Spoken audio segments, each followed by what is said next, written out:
Let's do this thing. All right, first podcast ever. Let's do it. So Jenny, thank you so much for coming on. You were the CEO of literally one of the most infamous badass gyms in the US, if not the world. And for the people that don't know what Dog Pound is and haven't even heard of it yet, what is Dog Pound? Dog Pound is a first and foremost, one-on-one personal training facility. Yeah. We focus on catering to our clients' individual fitness needs. And so clients come in for specific transformations, things, goals that they want to hit, and they have a very personalized experience with our trainers. We also have small group classes. We have 2 locations, one in New York, one in LA. But at the heart, it's a community of people coming together with ideas. I find that a lot of our clients become friends and are able to do things outside of their training with us. A lot of networking. So it's a networking space as well for our clients. So give us some background of your history and how the hell you go from deep in real estate and mortgage for a bank to being a CEO of such an epic enterprise. When I graduated, I went into real estate. I have a degree in business management. So I always had an interest in business, and then spent a few years in the real estate space, wanted to kind of learn something new. So I went into banking. In that process, I started a real estate investment group with a few friends. Oh, you started it? I was CFO of this group. And then I met Kirk through one of my friends there. He was training with Kirk, and I wasn't meaning to get into the wellness space or fitness space, but Kirk had this amazing way of training and personality that I felt was so unique. And so I was drawn to that and wanting to help him at the time hit his goals, which were 10 clients. And so that kind of was an accidental journey. Yeah. What's 1 or 2 things that really separate in your eyes Dog Pound from other gyms? I think the one thing that most people say is the celebrity clientele, right? Because known as the celebrity gym. So just branding wise. Yeah. But the other thing I think is our founder, Kirk. I think he has the story, right? His story, then it gives us a purpose of why we're doing it. It grounds the rest of the team on why we're doing it. And it's to help people who maybe didn't really want to step foot into the gym initially, but then made that first move. What is the high level of his story? Kirk is from Kansas City, and growing up, he really liked chocolate milk. And so he would drink up to 2 gallons a day. He got up to 300 pounds. And when he was 21, he was diagnosed with congestive heart failure. And so he was in the hospital.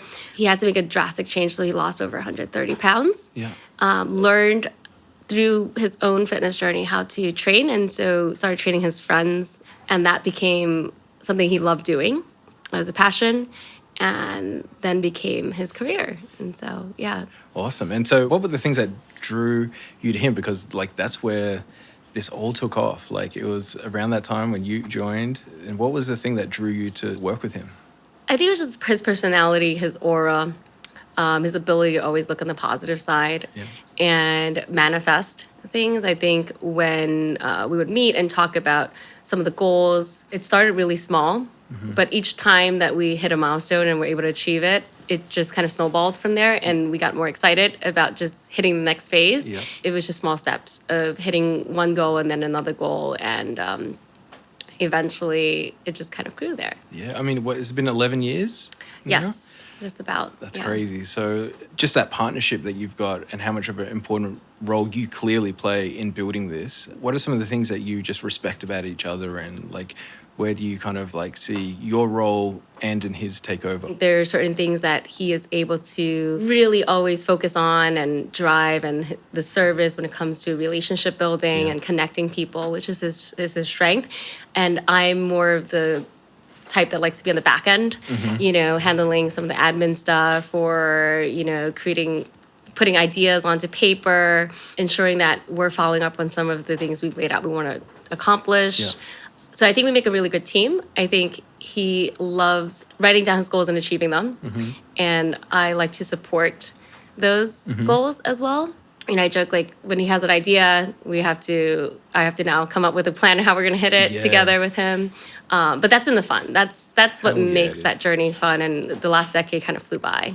Yeah. That's awesome. So what are your kind of day-to-day roles being CEO of Dog Pound? Day-to-day, managing the team, thinking of ways to improve our service for our clients. Ultimately, kind of the essence of Dog Pound is to create that community where people want to come in, they feel special. Our team is part of that process that makes these clients feel like they're coming in for a unique experience. So catering to all aspects of that, from when they walk in the door, right, to how they feel when they leave our space, and growth for the team, right? Our trainers are like therapists to our clients. So being support for them as well. So much of the experience level. Yeah. Like seeing it from not only the customer's side, the guest side, but also from the trainer's point of view as well. Now, you told me on the phone, like, how one of the most cool stories that I know of about you guys is the pivoting moment of when people started to really recognize you. What was that story, that whole backstory? So the first celebrity client that Kirk trained was Hugh Jackman. And how he met him was through a dermatologist. We were handing out flyers on the streets. No, take us back before Hugh Jackman. Yeah, so tell me like the grit of like actually having to hand out pieces of paper. Yes, so that comes from my real estate background. We used to hand out flyers to the buildings in the neighborhood. So we printed this ridiculous flyer that said "Train with Captain Kirk." That's sick. That's so sick. And he was walking down the street, and there was a guy that came in, and he was a dermatologist in the neighborhood. Said, "Oh, I wanted to try out the training," and so he started training with Kirk. And then he brought in Hugh Jackman's bodyguard, who started training as well. Which you didn't know at the time, right? We didn't know. And then they brought in Hugh, and then Hugh started bringing in his friends and his dog, Dolly, and that became a hashtag on Instagram, right, when no one knew what a hashtag meant. And so it was hashtag Dog Pound. And then the guys would train at 5:45 in the morning. And at the time, he was just, I think, launching Wolverine. So they made T-shirts for the crew that said hashtag Dog Pound. And that kind of took off from there. Yeah. That's so rad. Yeah. And then was it his sort of Hughes network, or did that kind of just shine a spotlight on? It did. It did really help. It was one of the first pivotal moments of becoming a brand, because it wasn't a brand before. It was just us. It was Captain Kirk. It was Captain Kirk. It was me at the coffee shop with him, once a week, mapping out the 10 clients and what are the goals. But it went from, I think at that point, 20 clients to 50 clients, and then within 6 months it was 150. Yeah. And it just grew exponentially. Yeah. That's sick. And with the creative aspect and the operation side of it, what are some, looking back, like a couple of the most creative ideas, or not just you, but you as a team have had and executed on? I do have to credit someone here, because I think without this person, I don't think we would be where we are. And his name is Fabian Barron. He is a friend and client of Kirk's from the very beginning. And he was the one that took the hashtag and said, you know what, you should create a brand, Kirk. And so he helped create the logo, the Dog Pound logo. And Kirk was like, oh, I don't know, and now we get it. But at the time, we didn't know what building a brand meant. And he saw it. He saw that there was something cool there, and he's been along for the ride. He's been so helpful. He's always overseen a lot of the creative aspects of the brand, from design to the space as well, building out the spaces, given input on our, like, the fashion collaborations that we've done. Awesome. So many aspects of it. And he's really been the kind of guide, not only a guide of how to do it right, because he's done so many amazing projects, but also like to check us when things were kind of maybe veering off the road. Because it's easy to kind of say, oh, this is fun, let's do that. It's like, no, that's not going to look good, you know? So having someone that says no sometimes is great for a brand. And like, he was always very honest. So I would have to credit him on that one. That's awesome. What have you found over the years that have been like highlight moments that you've wanted to celebrate? Well, I think definitely the official transition from Kirk Myers Fitness to Dog Pound was a moment that just kind of flew by so quickly that we never really got to celebrate that it went from something of its own that he really wanted to, just had a passion for one thing, and then be able to grow that and spread that passion and purpose to a group of other people, that then became a movement and a brand that's recognizable globally. I think that was an amazing moment, and why I do give credit to Fabian for that, because once you put a name to it, there's something to call it, right? So that was one moment. And then expanding to LA was another moment, because it's just a different environment. So going from New York, fast paced, Yeah. then going out to LA, and now it's really kind of first stamped the celebrity status of the brand. But it also gave us perspective of different ways how to scale something bi-coastal, and really kind of opened up the possibility and idea of expanding the brand elsewhere and globally as well.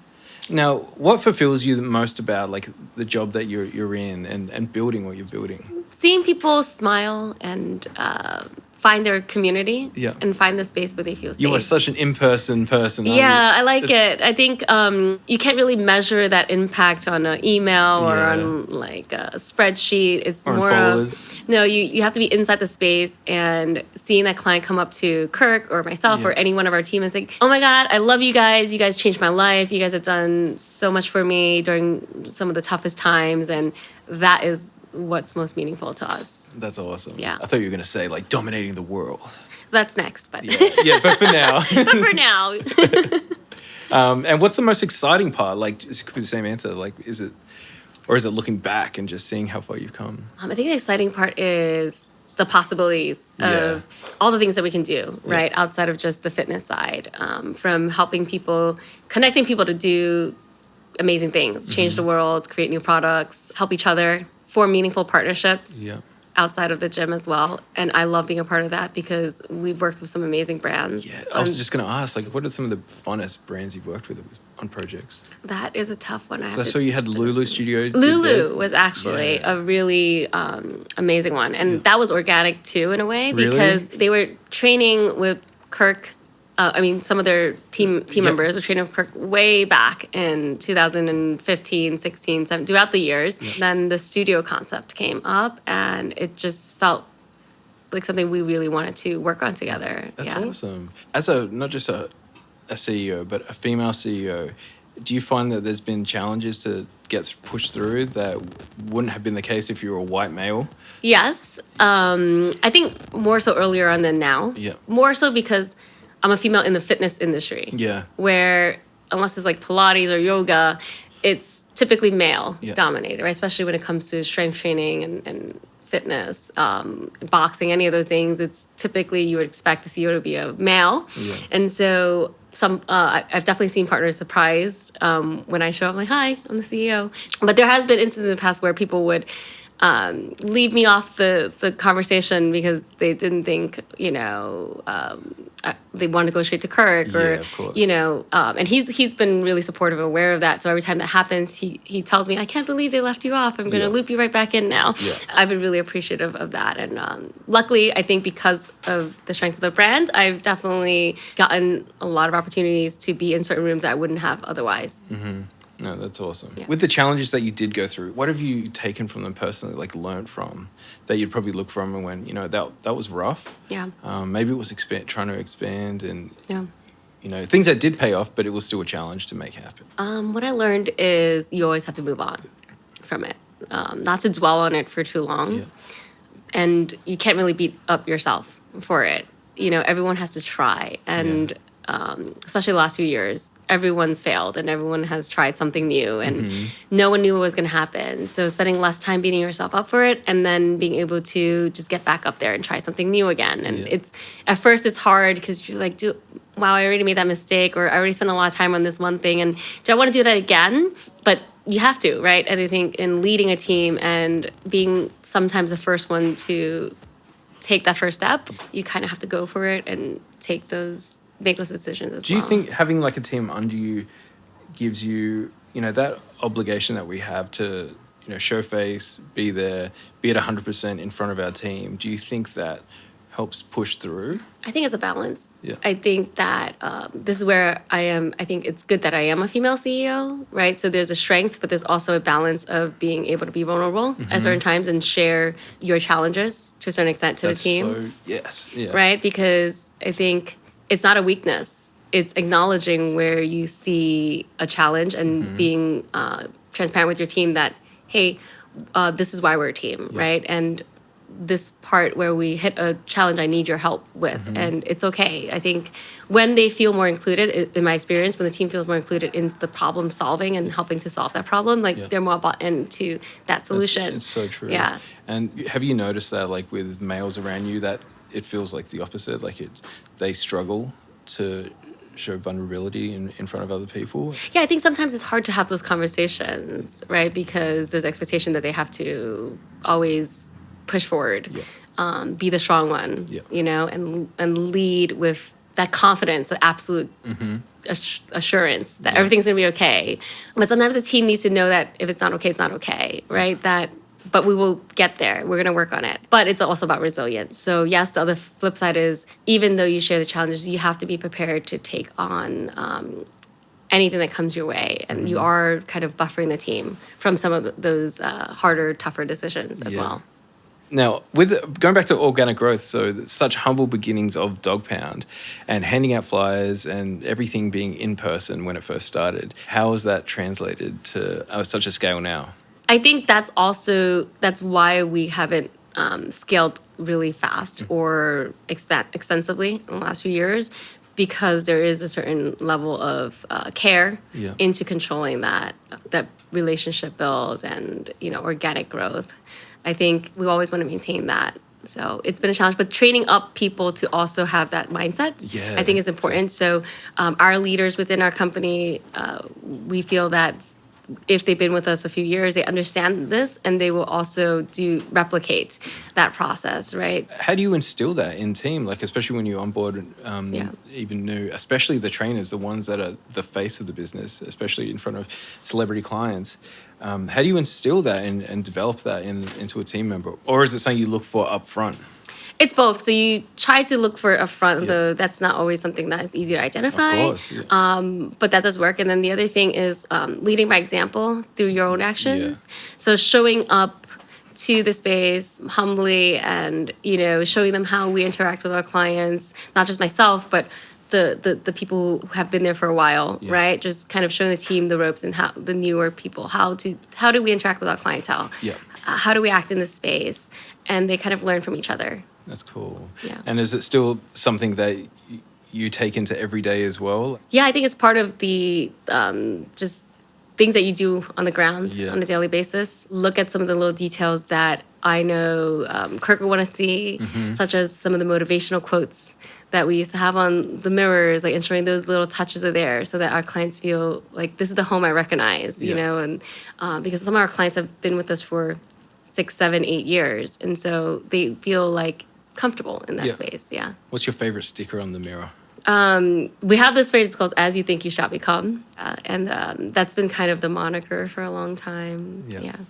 Are there a piece of advice that you would give, like small businesses? Doesn't have to be the fitness industry, but some advice you would give people to, how to think about the reality of organic growth? It's not all just putting out amazing content and expecting a ton of likes. One thing I've learned, which is really from other people that I've interacted with too along this journey professionally, is don't be afraid to reach out to people that you haven't met yet, like That's you, how for this example. happened. Exactly. So I was intimidated as well, but I was like, fuck it. But if you go for that, I've learned that from even yourself, but other people I've interacted with. If you're not afraid to just make that contact, you never know where that's going to lead, and it could be 2 years from now, 3 years from now. But your goal isn't to lock in something. You just see that maybe this individual, you can learn something from them, or there's something that you think would be great to do together because there's going to be an amazing impact, or we're bringing something that will add value to the client's experience.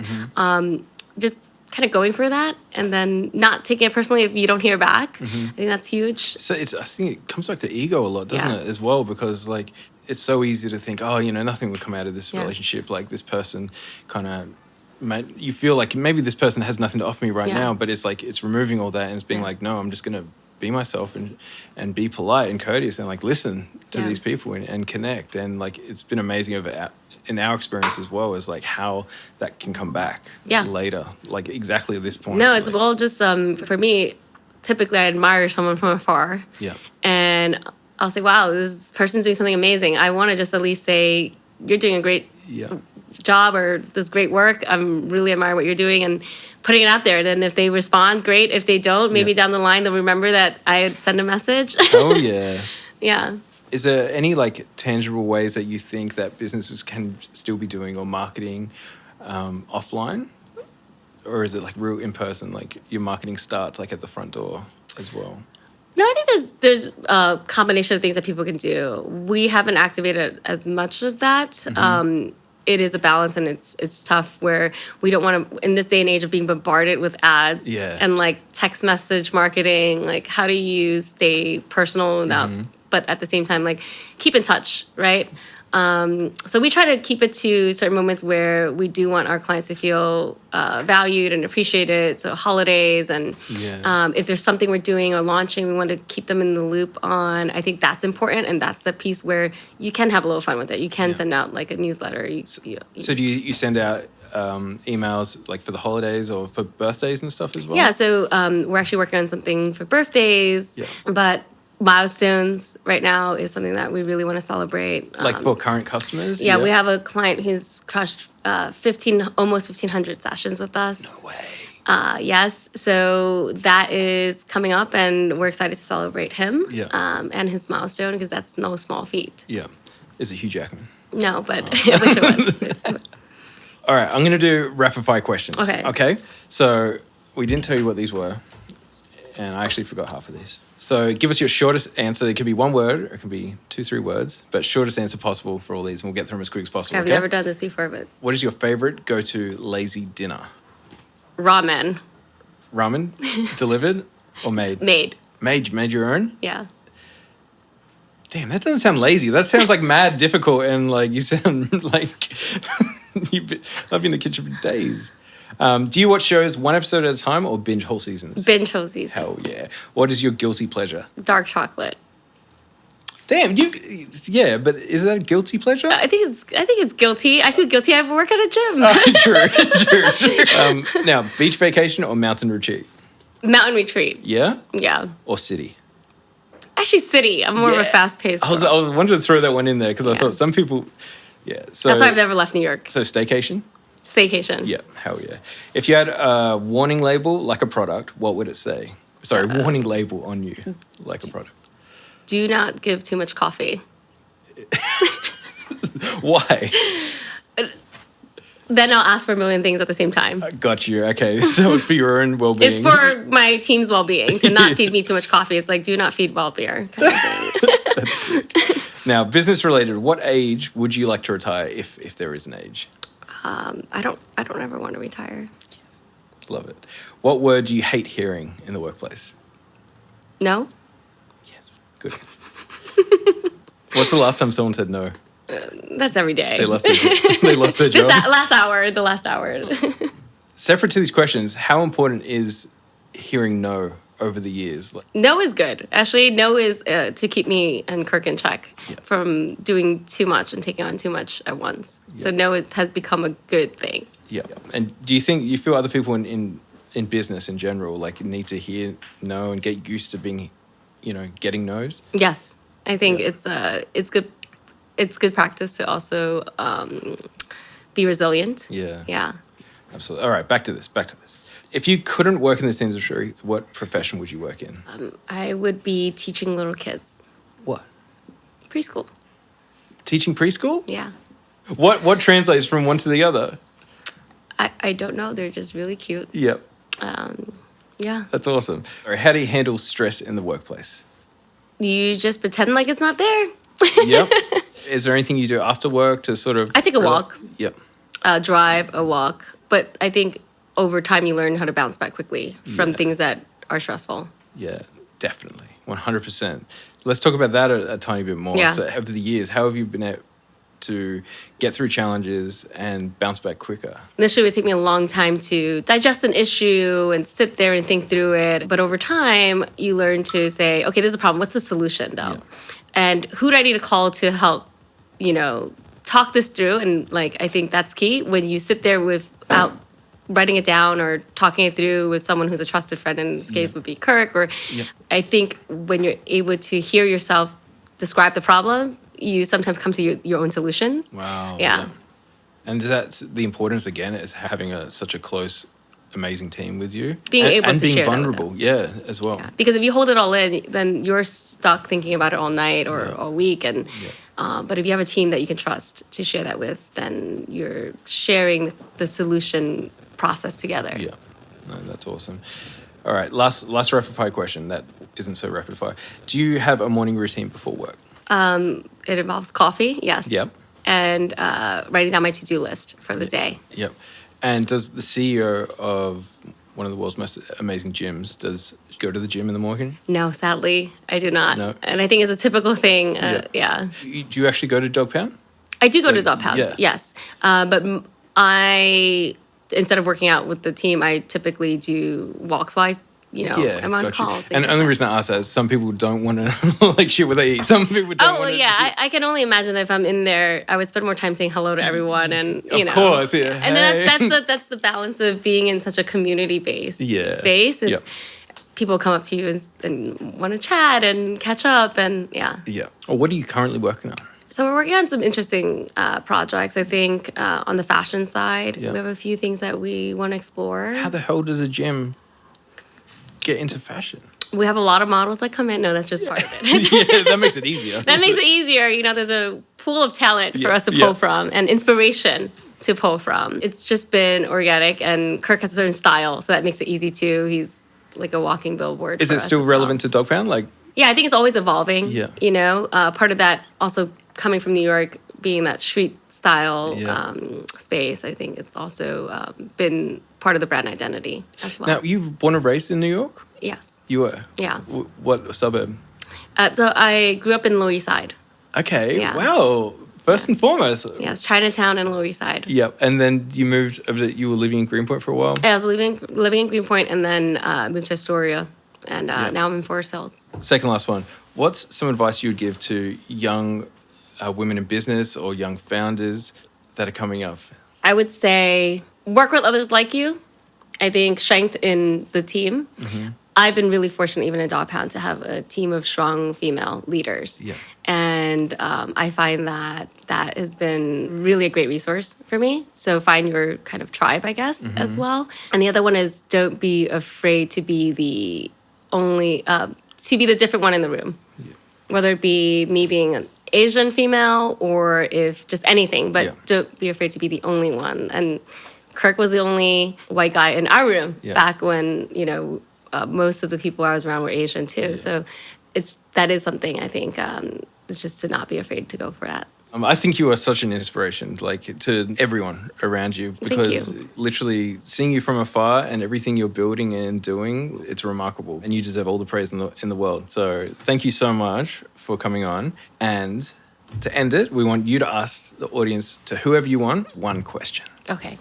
I'm gonna have to look at this, and this is for anyone in the audience because I don't think it's specific to anyone, but. What is something that you've always wanted to do, but were afraid to take the first step on? And I think that's a great exercise and question to do. Yeah. And then take that first step. So what is something you've always wanted to do, but been too afraid to take the first step? Is that the question? Yes. What was one thing that you were too afraid to do, but you did? This podcast. Hell yeah. That's perfect. Awesome. Thank you so much. I appreciate it. Thank you.